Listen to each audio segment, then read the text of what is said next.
Look at them and smile and say, neighbor, I'm glad to be in church. Preacher needs your prayers. All of your amens. Today's sermon subject, I'm satisfied and I love it. You may take your seats. Give me 20 minutes of your time. We live in a culture that is pressed, pushed, and pointed at issues of materialism. We think that we are defined by the items that we buy. And the problem becomes many of us chronicle what we think we have to determine how blessed God has been to us. When the truth of the matter is that nothing could be further from the truth. You're not blessed because you have it. You're blessed because God has you. When you start looking at what you have, then you are quick to discover who really likes you and who doesn't. Because people, even in church, will begin to be jealous and envious of you the more God begins to increase you.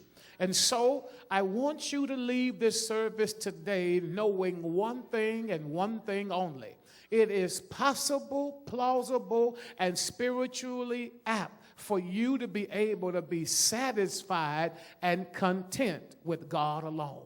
And the more content you become with God, the more God is going to bless and increase you. There are three principles I want to share from this lesson today that teach us what God wants us to know about not coveting our neighbor's possessions. Because when you get through, I'm going to tell you, you won't have to be jealous of anything anybody has.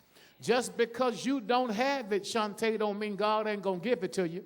And the same God that gave it to your neighbor is the same God that woke you up this morning. And so there are three particular principles. I want to share them, and I want to teach them. I want to have prayer with you. We'll be done. Why is this so important? What does God want us to know? Number one, it's very important for you to realize it's not what you've got, it's who gave you what you have. Everybody say, it's not what I got, it's who gave me what I have. Okay, wait, you got to feel this. Nobody in here has everything, but everybody in here has something. And if you are busy enough thanking God for your something, you can't miss what you don't think you already have. Oh, man, this is so good. I've been shouting on this all day long. See, listen, if you stop to begin to look at what your neighbor has, it's an insult to God when you covet their gift. Watch this. Everybody say first commandment. What is it? Everybody say no other gods. Now say 10th commandment. And say this. Say don't covet. Don't be jealous. Don't be envious. Leave your neighbor's stuff alone. Isn't it amazing? Now, Joe, when we look at the law of lists, there are three laws that govern any list you see. One law is called the law of lesser. Everybody say lesser. It means that the lesser point is at the end. So it means the most important commandment is thou shalt have no other gods. And then, Minister Briscoe, it means that the 10th commandment is the least. We don't believe that. Then there is the law of greater. Everybody say greater. The law of greater says that the first commandment is the weakest one, and the 10th commandment is the greatest one. We don't believe that either. Here's what we believe. We believe of the law of equal proportion. Say equal proportion. Equal proportion says this, Nikki, that law number 1 and law number 10 are equal in weight because they both reflect how you really feel about God. Now watch this. Everything you have came from God. I don't care. It didn't come from your job. It didn't come from your credit rating. It did not come from your last name. Everything you have. Everybody say everything. Now, some of y'all in here have been blessed like crazy, like all of your life. So you really ought to say everything. But then the same thing that's a comfort objectively becomes really somewhat of a conviction subjectively. Say everything. Say everything. Say everything. You see, Felicia, some of the things God has given me, I wanted. I prayed for it. I asked the Lord for it. and he gave it to me. Hold on, anybody like that? Well, you went to God and said, Lord, please, and the Lord said, I'm going to hook you up. Go on, you good. Some of y'all has he ever done that for anybody over here? Then hold on, watch this. Then there are times where you don't go to God. I don't want this. I ain't asked for it. I don't want it. I'm not interested in it, but God puts it on your plate. Anybody ever have some stuff God gave you did not want? You see, nobody wants trouble. Nobody wakes up and says, Lord, let a hurricane hit me. Nobody wakes up and says, I want to be sick. I want to be poor. I want to be broke. I want to be out. No. But how many of y'all have ever been through poverty, been through pain, been through messed up relationships, been through legal trouble? Anybody here beside me? Then watch this.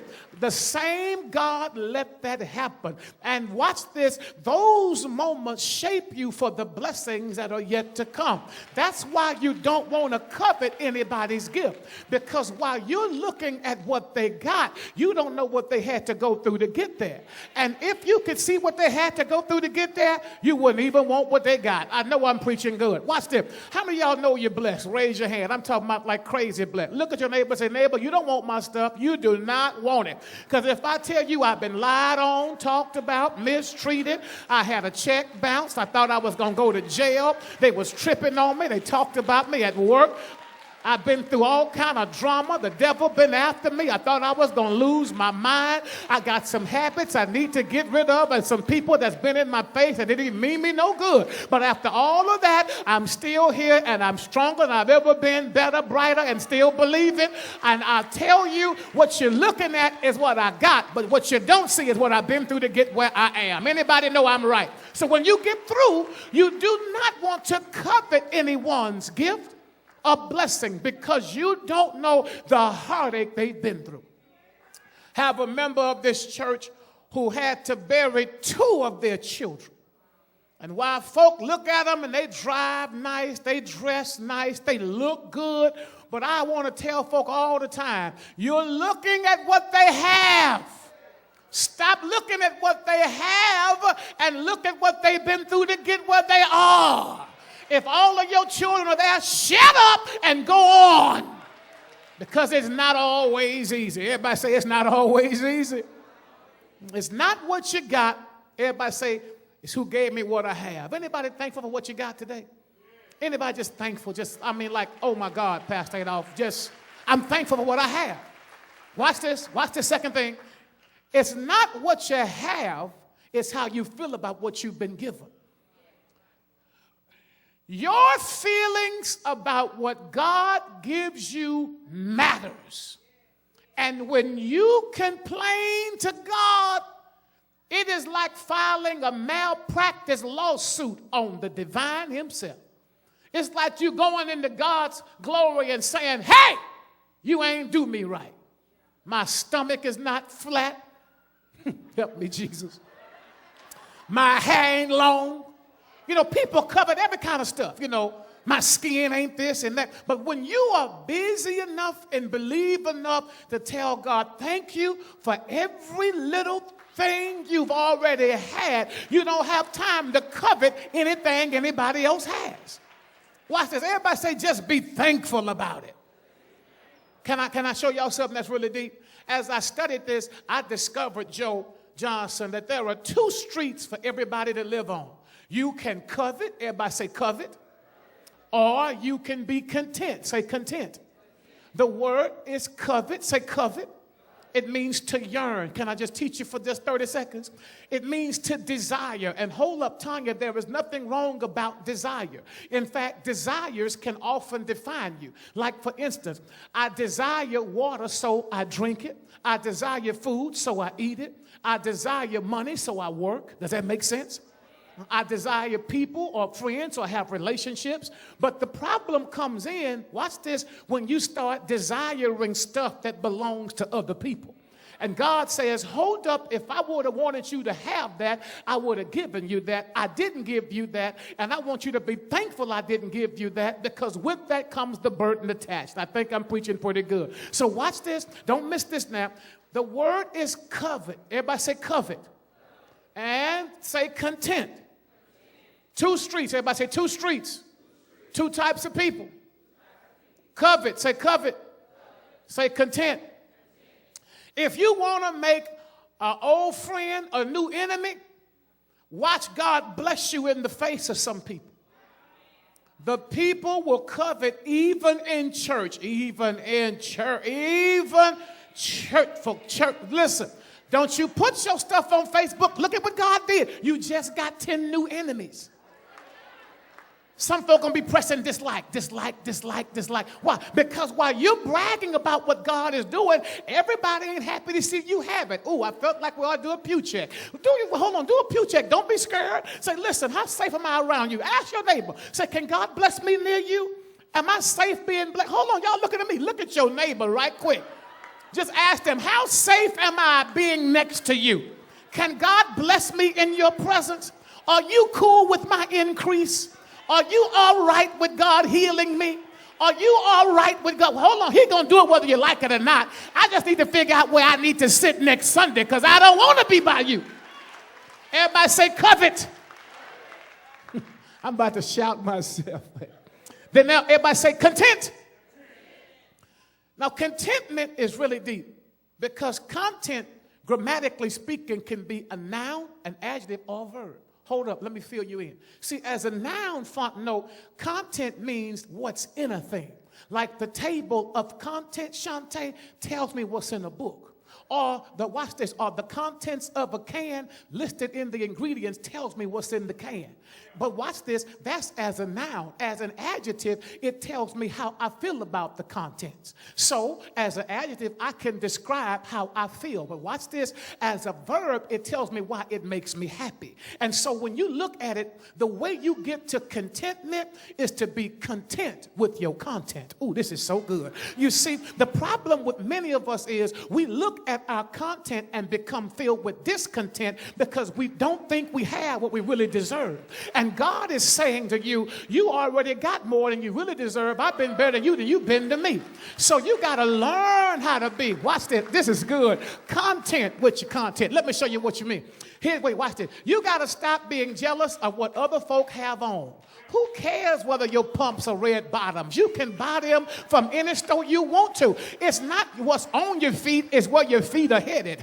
You see, who cares whether or not it's a Mercedes-Benz or not? You can drive a clunker, but you ought to take care of what's yours because with the Mercedes-Benz comes an expensive price tag. Every time you go get maintenance, it's another grand in their hand. Hold up. Who cares whether or not there's silk or polyester on your back? It's not what's on you, it's who lives in you that's most important. Who cares what neighborhood you live in? It's not where you live, it's how you live. Who cares whether or not you got long hair? If it's your hair, good. If it ain't, you bought it. Do you understand what I'm trying to tell you? At the end of the day, who can wait, do you feel everybody say, I'm content? Yes. Contentment says, God, I'm fine with everything you want to do because I know you have my best interest at heart. And I know right now you are still in the blessing business. Everybody say still in the blessing business. Can I give you a side order Bible? Paul went through a part where he was just content.